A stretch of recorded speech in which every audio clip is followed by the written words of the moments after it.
সঠিক ব্যবহার করতে গিয়ে তোমার বন্ধুর সংখ্যা কমে যাবে এবং শত্রুর সংখ্যা বৃদ্ধি পাবে।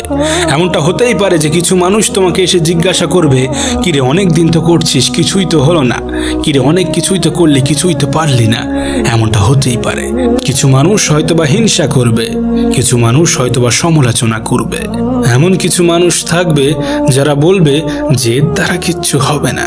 কিন্তু তুমি যদি এদের কথায় গুরুত্ব না দাও, তুমি যদি এদের কথাগুলোকে কানে না নিয়ে নিজের কাজে লেগে থাকো, নিজের পিছনে সময় দাও, তাহলে এই মানুষগুলোই একটা সময় পরে তোমার জন্য হাততালি বাজাবে। এই মানুষগুলোই একটা সময় পরে তোমাকে বলবে যে না, আমরা জানতাম তুই পারবি, আমি জানতাম তোর দ্বারা সম্ভব, তোর মধ্যে একটা অন্য কিছু আছে, একটা অন্য রকম কিছু আছে। সুতরাং লোকে কি বললো, লোকে কি ভাবলো, তাতে কোনো যায় আসে না। এই পৃথিবীর বেশিরভাগ মানুষই স্রোতের পিছনে ছোটে। হ্যাঁ, স্রোতের পিছনে ছোটে। এই পৃথিবীতে কোনো সফলতাই একদিন